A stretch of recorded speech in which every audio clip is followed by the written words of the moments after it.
students, welcome to the Edovera Learning Hub.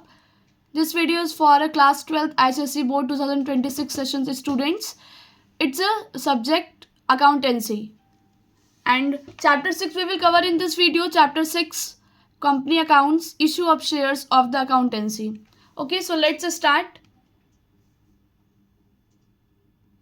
As usual, first of all we will decide learning objectives को किस तरीके से use कर सकते हैं. सो लर्निंग ऑब्जेक्टिव का मेरे अकॉर्डिंग तो यही मोटिव होता है, यही ऑब्जेक्टिव होता है कि when you will finish your chapter then you will able to check yourself without any help of anybody.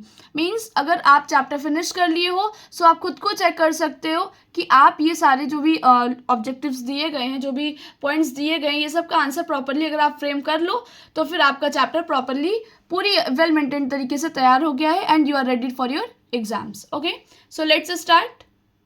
Soul proprietorship and partnership forms of business organisation.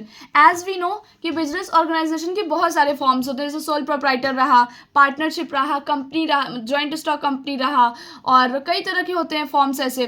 तो वही तरह बोल रहे हैं कि जो सोल प्रोप्राइटरशिप है और जो पार्टनरशिप फॉर्म्स हैं बिजनेस ऑर्गेनाइजेशन के, ये इनकी ग्रोइंग डिमांड तक ये नहीं पहुँच पाते हैं. मतलब जैसे कि जैसे बहुत बड़ा बिजनेस है लेकिन फिर भी वो ग्रोइंग डिमांड तक नहीं पहुंच पाते हैं. क्यों? क्योंकि इनकी कुछ लिमिटेशंस होती है. इनकी लिमिटेशंस क्या होती है? इनकी लिमिटेशन ये रहती है कि जैसे कि इनके पास लिमिटेड कैपिटल रहा, लिमिटेड मैनेजर एबिलिटी रहा. मतलब एक ही पर्सन कितना मैनेज कर सकता है चीज़ों को. वो कैपिटल भी लगाएगा, मैनेज भी करेगा चीज़ों को, कहीं मीटिंग है मीटिंग करने भी जाएगा. जो लाइबिलिटी है वो भी उसकी अनलिमिटेड की रहेगी. कुछ ड्रॉबैक्स भी होते हैं, तो इस तरह का प्रॉब्लम फेस करना पड़ता है. सो इसीलिए बोला जा रहा है कि अगर कंपनी को बड़ी बनानी होती है, मतलब अगर आप अपने बिजनेस को बहुत बड़े लेवल पे ले जाना होता है तो उसे कंपनी फॉर्म में क्रिएट करना पड़ता है. जिससे कि क्या होता है, कंपनी में एज एसोसिएशन की तरह वर्क किया जाता है. कुछ मैनेजमेंट वर्क देख लेते हैं, डिपार्टमेंट वाइज बटा होता है, कुछ कैपिटल वर्क देख लेते हैं, कुछ शेयर कैपिटल्स के देख लेते हैं, कुछ इक्विटीज़ के देख लेते हैं. तो इस तरीके से वर्क जो होता है वो डिवाइडेड होता है. सो दैट्स वाई बोला जा रहा है कि बिजनेस ऑर्गेनाइजेशन के कंपनी फॉर्म को इसलिए एग्जिस्टेंस में लाया गया ताकि बच सके विद द डिफेक्ट्स. जो प्रॉब्लम आती थी सोल प्रोप्राइटरशिप और पार्टनरशिप फॉर्म में, जो भी प्रॉब्लम्स आती थी उससे बचा जा सके. अब कंपनी की डेफिनेशन देखते हैं. A company is a voluntary association. That means जो कंपनी है वो एक स्व इच्छा से, सबकी इच्छा से एक ऐसा ग्रुप बनाया गया, किसका? पर्सन्स का ग्रुप बनाया गया है, जो कि एक प्रोसेस के थ्रू, मतलब लॉ का जो प्रोसेस होता है उसके थ्रू बनाया जाता है. और इसका पर्पस ये होता है कि कुछ बिजनेस अब मिलकर के साथ में कर सके और हाई ग्रोथ उन्हें मिल सके. सो दैट्स वाई कि मैं बोलूँ कि ये जो डेफिनेशन है ये बहुत इंपॉर्टेंट है आपके लिए. आपको लर्न होना चाहिए ये डेफिनेशन. आप इस पे टिक मार्क कर लो, वेरी इंपॉर्टेंट. फिर उसके बाद आप ये तो मीनिंग समझा दी, अब मेन डेफिनेशन पे आते हैं. डेफिनेशन को थोड़ा सा पोस्टमार्टम करके पढ़ते हैं ताकि आपको लर्न करने में ईजी हो. बोल रहे हैं कि लॉर्ड जस्टिस लेंडले डिफाइन किया है कि इस तरीके से कि it is an association of person. जैसा कि हमने बताया कि कोई पर्सन्स का ग्रुप होता है हु कंट्रीब्यूट, जो कंट्रीब्यूट करते हैं पैसे को या पैसे के बराबर कुछ चीज़ों को, जो कि कॉमन स्टॉक होता है या जो एम्प्लॉयड होता है, मतलब वर्क के लिए होता है, कुछ कॉमन पर्पस के लिए. दैट मीन्स कॉमन किसके बीच? वो सारे जो पर्सन्स हैं जो एक ही चीज़ पे अग्री होते हैं कि चलो ठीक है अपन को प्रॉफिट चाहिए होगा, पैसे चाहिए होंगे, या पैसे लगाते हैं, या कोई वर्क करता है कोई ज़्यादा पैसे से. कुछ होते हैं जो 60,000 लगा दिए, कुछ होते हैं 10,000 लगाएं, कुछ होता है 20,000 लगाएं.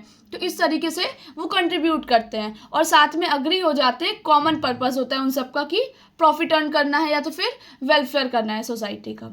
सो अब एग्जैक्ट डेफिनेशन जो आपको एकदम लर्न ही रहनी चाहिए. और आपको अगर कंपनी से रिलेटेड आपके पास क्वेश्चन आ रहा है तो मेरा ये सजेशन है आपको कि आप डेफिनेशन आप उसको मेंशन कर दो. एक लाइन एक्स्ट्रा याद करने में या मेंशन करने में मुझे नहीं लगता कि बहुत टाइम जाएगा. सो आप कर सकते हो. A company is an artificial person created by law. पहले तो ये समझते हैं कंपनी क्या है. कंपनी एक आर्टिफिशियल पर्सन है जो कि लॉ के द्वारा क्रिएट किया गया है. ऑब्वियसली अगर ह्यूमन बींग्स जो हैं वो बॉन्ड नहीं कर रहे हैं, दैट मीन्स वो आर्टिफिशियल नहीं है, आर्टिफिशियल है. ठीक, अब देखो जैसे बोल रहा है कि कंपनी आर्टिफिशियल पर्सन क्यों है? क्योंकि ये एक ऐसा आर्टिफिशियल पर्सन होता है जो कि किसी के ऊपर केस भी कर सकते हैं या इसके ऊपर केस भी आता है। ये लॉयर को भी हायर करता है, ये असेट्स को भी खरीद करके रखता है, असेट्स को बेचता भी है। मतलब इसके जो वर्क होते हैं वो एज अ ह्यूमन बीइंग ही होते हैं, बस ये ब्रीथिंग नहीं कर सकता है, ये वर्क होता है इसका। कॉमर्शियली और ऑफिशियली और लीगल टर्म्स में बोला जाए तो कंपनी एक आर्टिफिशियल पर्सन है।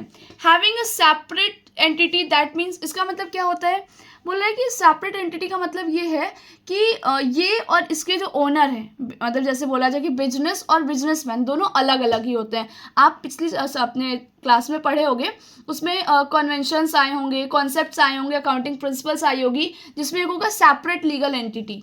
दैट मीन्स कि जो कंपनी है और कंपनी के जो ओनर हैं वो आपस में अलग अलग पर्सनालिटी है। अगर कंपनी पे जो लाइबिलिटी आती है वो पर्सनली उस ओनर की नहीं होती है। विथ अ परपेचुअल सक्सेशन, अच्छा इसका क्या मतलब है? इसका मतलब ये होता है कि लोग जो कंपनी के मेंबर्स हैं वो चाहे मरें, चाहे जिएं, चाहे पागल हो जाएं, कुछ भी प्रॉब्लम आए उनके साथ, चाहे वो बैंकरप्ट हो जाएं, इंसॉल्वेंसी हो जाए, बट कंपनी लगातार चलती ही जाएगी। जिसे कहते थे कि उत्तराधिकारी टाइप का रहता था ना, कि कंपनी चलती जाएगी, सीईओ बदलते जाएंगे और बीओडी चलता रहेगा। तो इस तरीके से बोला जा रहा है कि कंपनी के मेंबर्स के ऊपर नहीं डिपेंड करता है। जब यहाँ पे बता दिया गया है कि ये सेपरेट एंटिटी है, दैट मीन्स जो कंपनी है वो अलग है, उसके ओनर अलग है, दैट मीन्स कि ओनर का कोई पर्सनल इफेक्ट वो कंपनी पे ना पड़े। सो इसीलिए बोला जा रहा है कि ये परपेचुअल सक्सेशन होता है। कॉमन सील क्या होता है? कॉमन सील का मतलब ये होता है कि ये डिजिटल सिग्नेचर होता है कंपनी का। दैट मीन्स कंपनी का वो ये अथॉरिटी होती है कि अगर कॉमन सील नहीं प्रेजेंट है, डिजिटल सिग्नेचर नहीं प्रेजेंट है, तो सीएस कर सकते हैं या तो फिर कुछ बीओडीज होते हैं वो कर सकते हैं। सो ये जो डेफिनेशन बहुत अच्छे तरीके से प्रिपेयर किया गया था, ये इंपॉर्टेंट भी है, मैंने मार्क कर रखा है यहाँ, प्रोफेसर हेनरी के द्वारा। ये आप, मेरा सजेशन ये है कि आप इसे लर्न करके ही एग्जाम में जाइएगा। और कंपनी से रिलेटेड, इस चैप्टर से रिलेटेड कोई भी क्वेश्चन अगर आता है थ्योरेटिकल, तो आप ये डेफिनेशन एक लाइन का जरूर लिख दीजिएगा, उसके बाद आप अपने आंसर को फ्रेम करिएगा। Next, kinds of company. Company कितने तरह का होता है? सो कंपनी की बात करें तो कंपनी कंपनी जो रजिस्टर्ड है कंपनीज एक्ट में, उसको 3 तरह से क्लासिफाई किया गया है। First, unlimited company. दूसरा, company limited by guarantee. And third, company limited by share. अब इसको डिटेल में जानते हैं। अनलिमिटेड कंपनी का मतलब क्या होता है कि अनलिमिटेड कंपनी एक ऐसी कंपनी होती है,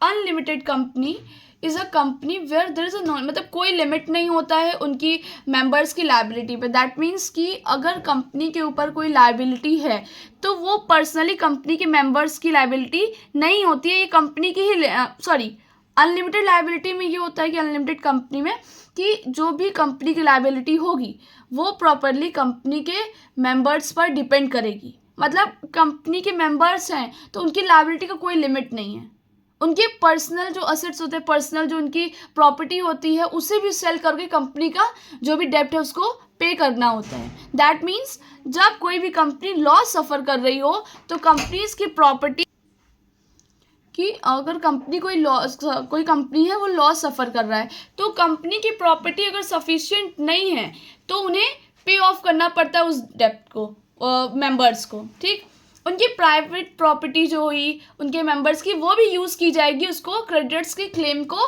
पूरा करने के लिए। जैसे, अच्छा आप ये कॉमर्शियल टर्म्स अपने पे रख सकते हो कि क्लेम्स ऑफ क्रेडिटर। ओके, मतलब क्रेडिटर्स को कितने पैसे चाहिए हैं, क्रेडिटर से आपने कितना, मतलब क्रेडिटर कौन होता है? जो आपके लेनदार होते हैं, तो उन्हें कितना पैसा चाहिए, उनके द्वारा कितने का दावा किया गया है, तो वो आपको पे करना होता है। As the risk involve in such companies is too high. That means कि इस तरह के कंपनी में रिस्क बहुत ज़्यादा होता है। These are not found in India even though permitted by the companies act. That means बोला है कि इस तरह की कंपनी जो है वो इंडिया में नहीं पाई जाती है और ना कि कंपनीज एक्ट के द्वारा परमिशन दिया जाता है। ऐसे तो कोई भी उस कंपनी में काम ही नहीं करना चाहेगा।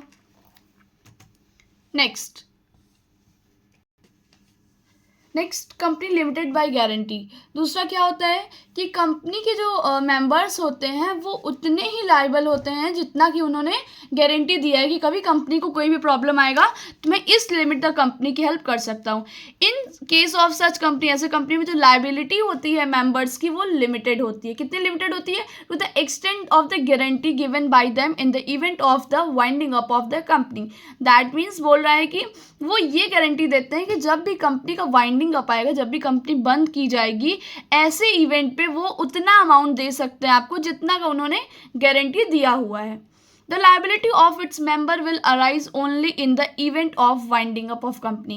That means जो members की liability होती है वो arise होगी तभी होगी जब कंपनी का वाइंडिंग अप आएगा। ओके, ऐसा नहीं है कि नहीं आप लास्ट में देने वाले तो आप अभी दे दो, ऐसा कुछ नहीं है। जब कंपनी का वाइंडिंग अप आएगा तभी वो दे सकते हैं। Next, company limited by share. कुछ मेंबर्स ऐसे होते हैं जो कि उनका ये रहता है कि मैं उतना ही पैसा दूंगा जितना कि मैंने शेयर लिया। That means in case of such a company the liability of members is strictly limited. That means unlimited company में लिमिटेड नहीं था बिल्कुल भी, लिमिटेड बाय गारंटी में उतना लिमिटेड था जितना कि उन्होंने गारंटी दी है।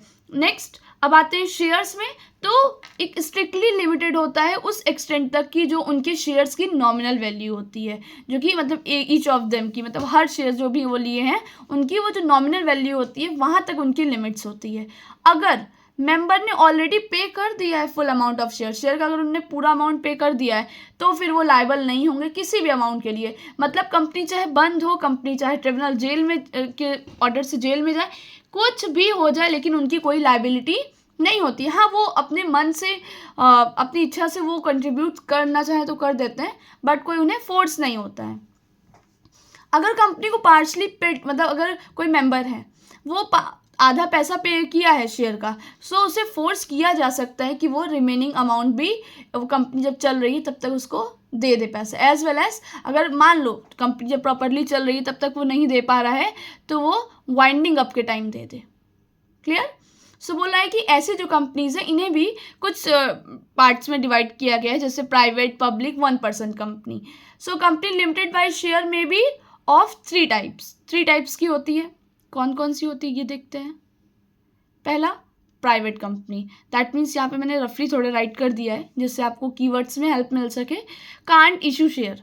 प्राइवेट कंपनी को ये अथॉरिटी नहीं होती है कि वो शेयर्स को ट्रांसफ़र कर सके। ये रेस्ट्रिक्ट होते हैं पूरी तरीके से कि इनके जो राइट्स हैं शेयर्स को ट्रांसफ़र करने पे वो इन्हें नहीं मिलेगा। मतलब ये नहीं पे ट्रांसफ़र कर सकते अपने शेयर्स को जब तक कि वो पब्लिक कंपनी में ना कन्वर्ट हो जाए। ओके, नेक्स्ट क्या लिमिटेशन है?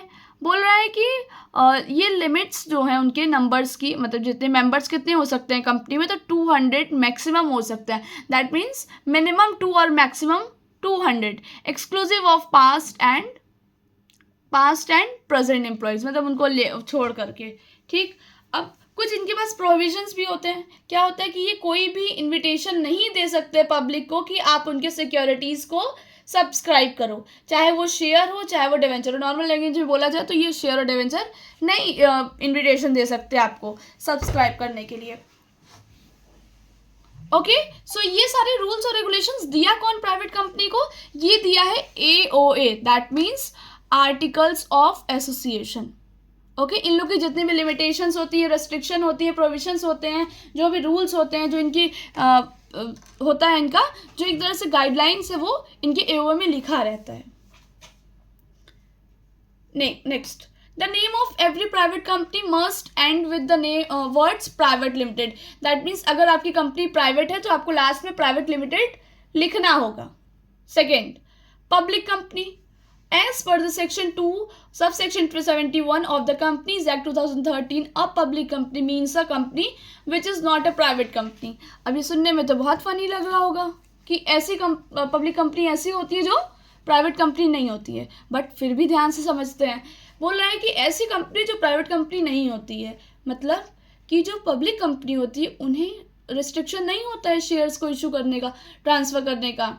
और फिर देखा जाए तो सेकंड पे की जो लिमिट्स होती है उनकी कोई लिमिट नहीं होती। मतलब क्यों? उनकी जो मैक्सिमम मतलब मिनिमम नंबर 7 हो सकते हैं और मैक्सिमम वो जितना मन उतना रख सकते हैं। ओके, और ये प्रॉपरली आप कोई भी शेयर हो गया, डिवेंचर हो गया, किसी भी तरह की सिक्योरिटीज़ ये इशू कर सकते हैं, पब्लिक को इन्वाइट कर सकते हैं कि आप सब्सक्राइब करो। ओके, नेक्स्ट, जहाँ कहीं भी स्टार बना होगा वो आप समझ जाइएगा कि मोस्ट इंपॉर्टेंट है आपके एग्जाम के लिए। Distinction between private company and public company, इनके बीच में क्या डिफरेंस होता है?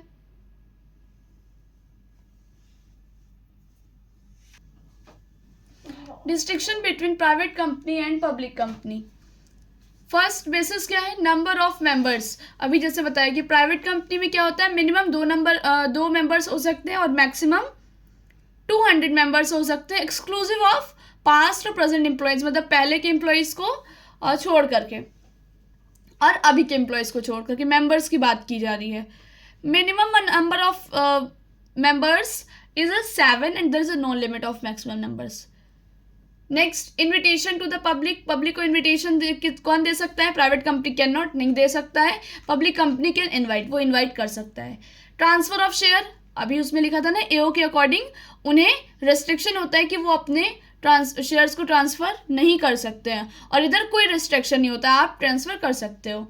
Next, preparation of articles, articles को प्रिपेयर करना सभी प्राइवेट कंपनी के लिए नेसेसरी होता है, और पब्लिक कंपनी में देखा जाए तो ये नेसेसरी नहीं होता है। इन केस जैसे आर्टिकल्स है वो रजिस्टर्ड नहीं है तो उनके जो प्रोविज़न है ऑफ टेबल एफ, कई तरह का होता है, टेबल एफ होता है, ई होता है, इस तरह काफ़ी टेबल्स होते हैं। सो उसके अकॉर्डिंग शेड्यूल 1 में दिया जाता है कि companies act 2013 shall apply.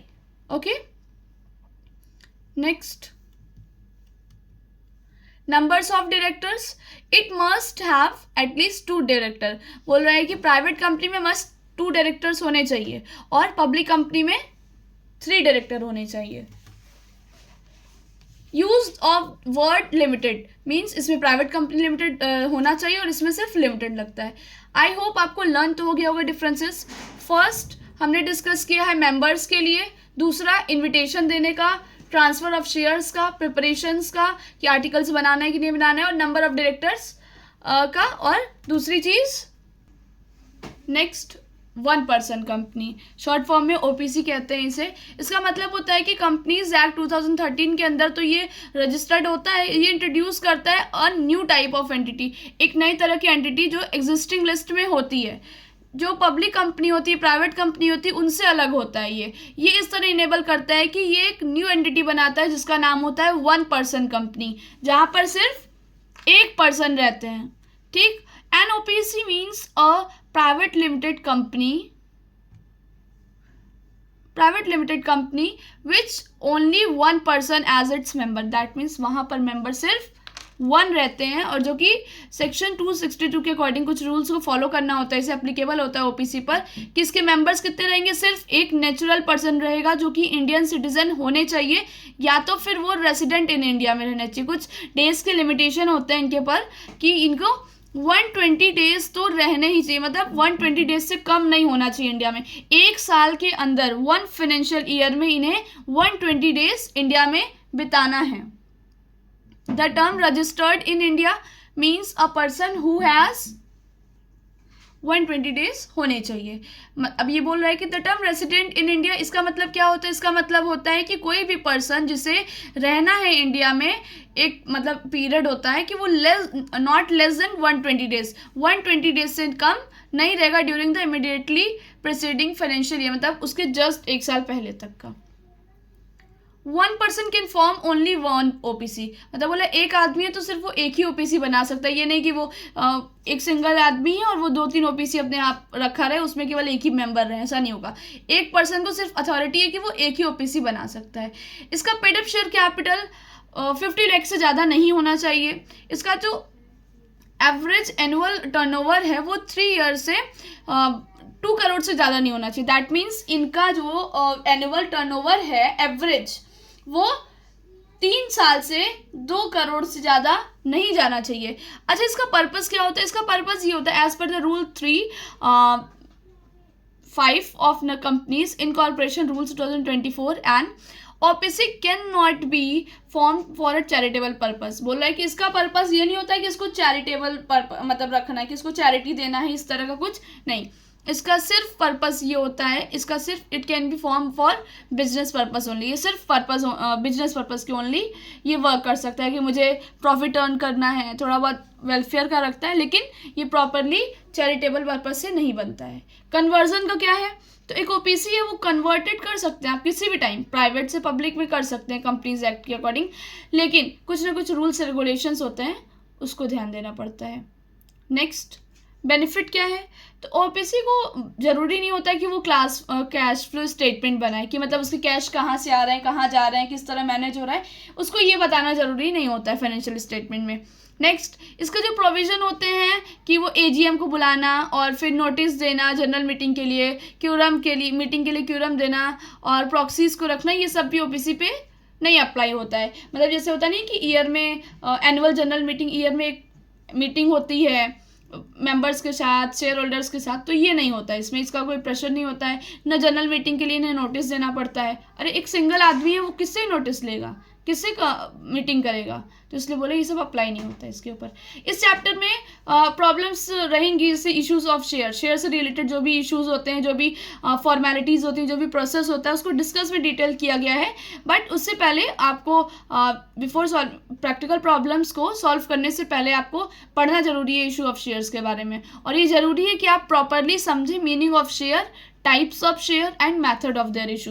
That means कि शेयर क्या होता है, शेयर के कितने टाइप्स होते हैं और क्या मेथड होता है। इस वीडियो में सारी चीज़ें कवर करना पॉसिबल नहीं होता है, इसलिए पार्ट 2 भी अवेलेबल है।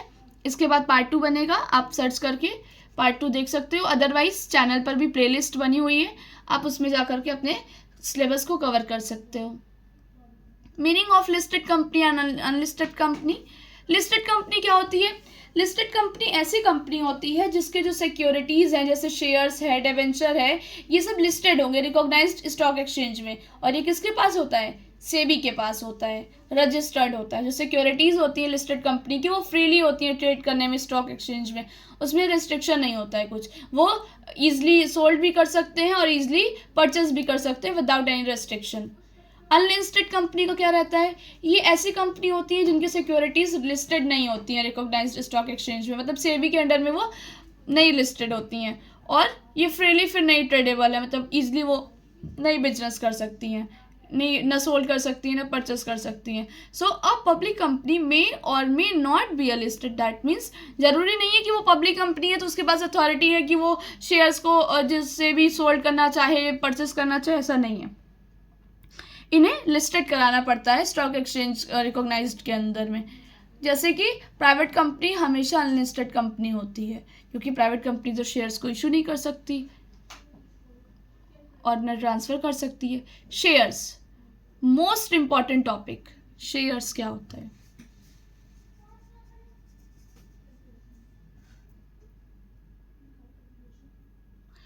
Total capital of company is divided into units of small denominations.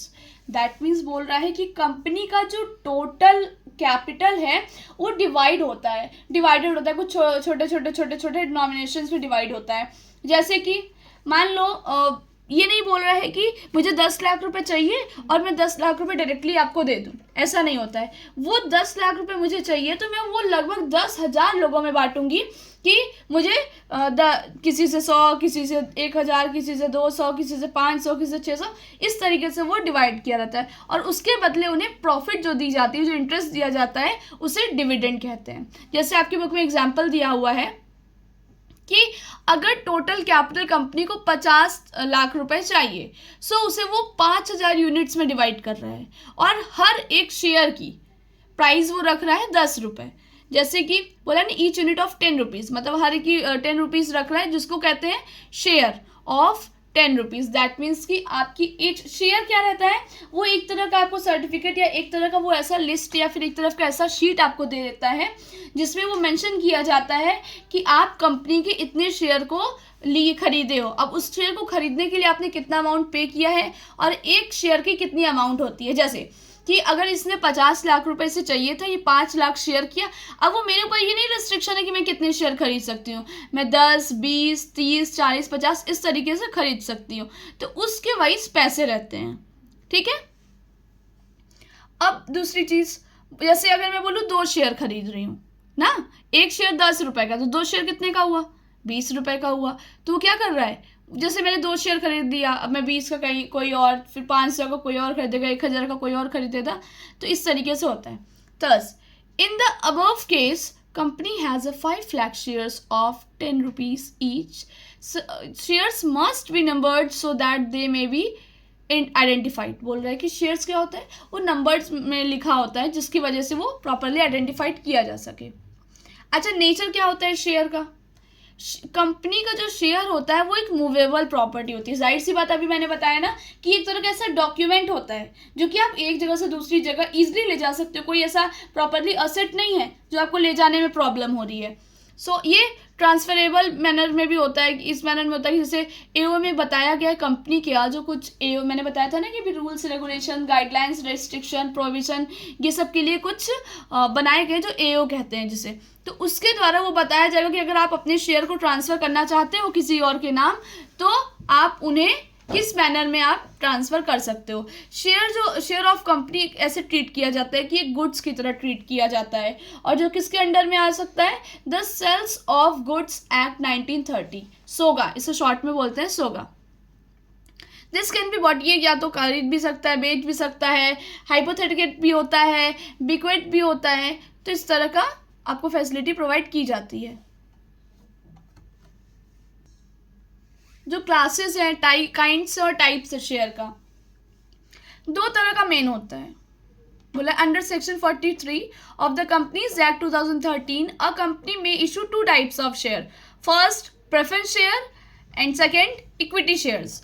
Preference shares means पूर्वाधिकार अंश, शेयर को हिंदी में अंश कहते हैं, मतलब एक भाग समझ लो, और इक्विटी शेयर्स मतलब समानता अधिकार। मैं हिंदी में इसलिए बता रही हूँ ताकि आपको इसको मीनिंग समझने में इजी होगा। सो आप नोट कर लीजिए कहीं पे, प्रेफरेंस शेयर का मतलब होता है पूर्वाधिकार, मतलब पूर्व प्लस अधिकार, पूर्वाधिकार, एंड इक्विटी शेयर को कहते हैं समानता अधिकार, समान प्लस अधिकार। ओके, सो प्रेफरेंस शेयर के बारे में बताते हैं। प्रेफरेंस शेयर क्या होता है, प्रेफरेंस शेयर वो होता है जो कि कैरी करके चलता है कुछ 2 राइट्स को स्पेसिफिक। पहला कि वो जो डिविडेंड रिसीव करेगा, अभी मैंने बताया था कि डिविडेंड क्या होता है, डिविडेंड कंपनी का शेयर, जैसे आप किसी को पैसा दे रहे हो उसके बदले में आप इंटरेस्ट लेते हो, क्यों, तो उसी का रहता है कि उसी का नाम क्या देते हैं, डिविडेंड देते हैं। और क्या होता है, ये फिक्स्ड रेट पे होता है, इसका रेट जो होता है वो फिक्स होता है कि कोई भी जैसे इक्विटी शेयर के पहले आपको वो चीज़ दिया जाएगा। They have a right to receive dividend at the fixed rate before any dividend is paid on the equity shares. That means बोल रहा है कि इनके पास ये राइट्स होता है कि जो डिविडेंड है फिक्स्ड रेट पर ये रिसीव कर सके, किससे पहले, जो इक्विटी शेयर्स वालों को दिया जा रहा है पैसा, उनसे पहले इनके पास राइट्स होता है कि इन्हें पहले डिविडेंड मिलेगा। डिविडेंड का मतलब मैंने बताया था कि आप जो पैसा दे रहे हैं उस पर इनको जो इंटरेस्ट देते हैं, जो भी प्रॉफिट देते हैं, तो वही कह रहे हैं कि मतलब कंपनी को ना आपके पैसे से जो प्रॉफिट होता है उसका वो कुछ पार्ट आपको देते हैं, वो आपके जो आपने कैपिटल दिया उसके बदले आपको मिलता है। सो आप इन्वेस्टमेंट कर रहे हो तो आपके उसके बदले आपको क्या मिलेगा, आपको डिविडेंड मिलेगा। सो वही चीज़ बोला है कि जो देते तो पैसा प्रेफरेंस शेयर वाले भी हैं और देते तो पैसा इक्विटी शेयर वाले भी हैं, लेकिन पहले प्रेफरेंस शेयर वालों को मिलता है, उसके बाद जो बचता है वो इक्विटी शेयर वालों को मिलता है। और प्रेफरेंस शेयर वालों के लिए जो रेट होता है वो फिक्स होता है, प्रेफरेंस शेयर वालों के लिए रेट जो होता है ना वो फिक्स होता है कि इन्हें पहले दिया जाता है। ठीक, अब वो कंपनी डिसाइड करती है कि हम प्रेफरेंस शेयर वालों को कितना % देना है, रेट किस तरीके से देना है, ये कंपनी डिसाइड करती है। ओके, नेक्स्ट बोल रहा है कि जब कंपनी वाउंड अप होती है, मतलब जब कंपनी बंद होने लगती है, तो उनके पास क्या राइट्स होता है, उनके पास राइट्स होता है कि जो रिटर्न ऑफ कैपिटल, मतलब उन्होंने जो कैपिटल दिया उन्हें पहले रिसीव हो। ठीक, जैसे देखिए, मान लिया कि कंपनी को उन्होंने पैसा दिया है, मतलब जो उन्होंने दिया उन्हें कि जितना भी पैसा दिया उसके बदले जो उन्हें मिल रहा था, पैसे मिल रहे थे कि जो डिविडेंड के फॉर्म में मिल रहा था। अगर कंपनी बंद होने की बारी आई, कंपनी बंद हो रही है, तो फिर उनके पास ये राइट्स होता है कि उन्हें जितना भी कैपिटल दिया था कंपनी को, उन्हें इक्विटी शेयर वालों से पहले दिया जाए, पहले उन्हें रिसीव किया जाए। मतलब अगर कंपनी के पास 10 लाख रुपए ही है तो वो जो अगर पूरा का पूरा प्रेफरेंस शेयर वालों को, मतलब अगर प्रेफरेंस शेयर वालों को 10 लाख रुपए चाहिए तो 10 लाख रुपए प्रेफरेंस शेयर वालों को दिया जाता है। या दूसरे केस में मान लीजिए कंपनी को देना है 5 लाख, प्रेफरेंस शेयर वालों को देना है 6 लाख प्रेफरेंस शेयर वालों को देना है और 5 लाख रुपए इक्विटी शेयर वालों को देना है। तो अगर कंपनी के पास 10 लाख रुपए ही है तो वो पूरा का पूरा पहले 6 लाख रुपए प्रेफरेंस शेयर वालों को देगी, जिसे कहा जा सकता है कि प्रेफरेंस शेयर वालों का पैसा सेफ होता है। Okay, next, in addition to the above उसके आगे बताया जा रहा है कि जो प्रेफरेंस शेयर है वो कैरी कर सकता है कुछ और राइट्स भी उसको दे सकते हैं, जैसे कि उन्हें जो एक्स्ट्रा प्रॉफिट होता है कंपनी को, मतलब ये भी काफ़ी अच्छी चीज़ है जो बोल रहा है कि अगर उन्हें, जैसे मान लीजिए जो उन्हें पैसा दिया जा रहा है, ठीक है, कि कंपनी को प्रॉफिट हुआ और कंपनी ने कुछ डिविडेंड प्रेफरेंस शेयर वालों को दे दिया, फिर कुछ डिविडेंड इक्विटी शेयर वालों को दे दिया, बट उसके बाद भी अगर कंपनी के पास फंड बच रहा है, डिविडेंड फंड उनके पास बच रहा है, तो वो सबसे पहले किसे देंगे? वो फिर से सबसे पहले ये इनको देंगे, शेयर कैपिटल वालों, प्रेफरेंस शेयर वालों को देंगे। क्लियर? अब दूसरी चीज बोल रहा है कि जो कंपनी है उसको अगर प्रीमियम हो गया या तो, अच्छा ये भी कई तरह का जो शेयर इशू किया जाता है वो भी 3 तरह पे किया जाता है। एट पार होता है, एट डिस्काउंट होता है और एट प्रीमियम होता है। मतलब जैसे 100 रुपीज़ है तो 100 रुपीज़ पे अगर वो 90 रुपीज़ का दे रहे तो वो एट डिस्काउंट हो गया। अगर वो एग्जैक्टली 100 का 100 रुपीज़ ही दे रहे हैं तो वो एट पार हो गया। और अगर कंपनी 100 रुपीज़ की जगह 110 में दे रही है, 104 में दे रही है, तो वो 4 रुपीज़ क्या हो गया? वो प्रीमियम हो गया। ये बहुत इंपॉर्टेंट पॉइंट है, अभी आपके न्यूमेरिकल में ये पूरी तरीके से रोल प्ले करेगा, तो ध्यान से समझिएगा। ओके, सो एक बार फिर से क्लैरिफाई करते हैं, फिर आगे बढ़ते हैं। So, in addition to the above, the preference shares may carry some more rights such as the right to participate in excess profit. That means बोल रहा है कि इसके एडिशन में भी कि जो प्रेफरेंस शेयर है वो कैरी कर सकता है, उसके पास कुछ और भी राइट्स होते हैं, ठीक है। और वो एक्स्ट्रा राइट्स क्या होता है कि वो उसके पास ये राइट्स होता है कि वो पार्टिसिपेट कर सकता है अगर कंपनी को एक्स्ट्रा प्रॉफिट हुआ है, और जब स्पेसिफिक जो डिविडेंड्स होते हैं उन्हें दे दिया गया, उसके बावजूद भी, जैसे इक्विटी शेयर वालों को दे दिया गया, उसके बावजूद भी उन्हें कुछ एक्स्ट्रा दिया जाता है प्रेफरेंस शेयर वालों को, ठीक है।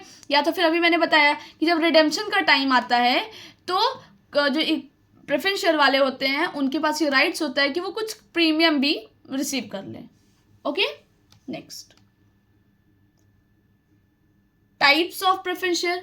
प्रेफरेंस शेयर के क्या टाइप्स होते हैं? तो बोला है कि इसको 4 कैटेगरी में डिवाइड किया गया है, ठीक। कौन कौन सी कैटेगरी है? On the basis of payment of dividend, dividend के बेसिस पे जो पेमेंट किया जाता है, ठीक है। जैसे क्यूमुलेटिव प्रेफरेंस शेयर होते हैं, जो क्यूमुलेटिव प्रेफरेंस शेयर के होते हैं इनके पास मतलब ये होता है कि इनके पास ऐसे प्रेफरेंस शेयर होते हैं जिनके होल्डर्स जो रहते हैं वो इंटाइटल्ड होते हैं रिकवर करने के लिए arrears of preference share. That means कि कभी कंपनी को पैसा नहीं, सफिशिएंट प्रॉफिट मिल पाया है, तो अगर उस कंपनी में उस ईयर में कंपनी नहीं दे रही है, उन्हें रीपे नहीं कर, मतलब कि उनका डिविडेंड नहीं दे पा रही है, तो अगली बार जब वो देंगे प्रॉफिट, मतलब अगली बार जो डिविडेंड देंगे तो वो पिछली बार का भी ऐड करके आपको इस बार डिविडेंड देंगे। दैट मीन्स आपको दोनों ईयर का मिलेगा प्रेफरेंस शेयर वालों को।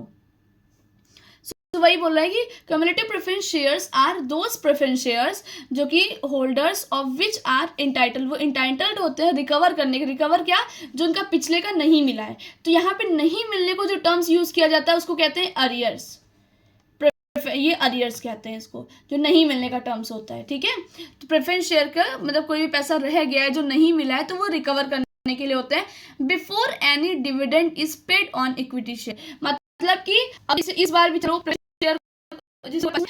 शेयर वालों को दिया गया डिविडेंड ना, इक्विटी शेयर वालों को डिविडेंड दिया गया, तो अगली बार क्या करेंगे ना, 2026 में जब आएंगे तो प्रेफरेंस शेयर वालों को उस 2026 का तो देंगे, लेकिन 2025 का भी जो बकाया है वो भी उनको मिला करके देंगे, और उससे अगर पैसा बचता है तब जाकर के वो इक्विटी शेयर वालों को देंगे, ठीक। नेक्स्ट, इसका मतलब क्या है? इसका मतलब ये है कि अगर किसी ईयर कंपनी को प्रॉफिट इनसफिशिएंट रहता है टू पे डिविडेंड पे करने में उनके पास इतना इनसफिशिएंट अमाउंट रहता है उस शेयर्स पर, तो वो डिविडेंड क्या होता है, वो एक्यूमुलेट हो जाता है until it is fully paid, वो बकाया रह जाता है जब तक कि उसको पूरा पेड ना किया जाए। क्लियर? वही चीज़ अब एग्जाम्पल में बता रहा है कि 30, अभी जैसे मैंने 25 उस तरह का दिया। हाँ, ये है कि कंपनी को जो फिक्स रहता है, जैसे कि इतना % देना है, तो ये प्रेफरेंस शेयर में फिक्स की रहती है company. The arrears of dividend on these shares are shown in the balance sheet as the commitment under the contingent liability and commitments. That means अच्छा, ये किस नाम से शो होगा आपकी बैलेंस शीट में? अच्छा, ये आपका बुक हिंट दे रहा है कि इसको भी प्रॉपरली अच्छे से समझो, क्योंकि इस तरह के भी क्वेश्चंस बन सकते हैं। ठीक है? ये बैलेंस शीट में किस नाम से जाएगा? ये बैलेंस शीट में कंटिजेंट लायबिलिटी या फिर कमिटमेंट्स के नाम से जाएगा। दैट मीन्स कंटिजेंट लायबिलिटी क्या होती है? ऐसी लायबिलिटी जो फिक्स नहीं होती है कि फ्यूचर में आपको मिलेगी ही मिलेगी। ओके? और या फिर कमिटमेंट, कंपनी ने कमिटमेंट किया है कि अपन आपको इतना पैसा देंगे, तो मतलब देंगे।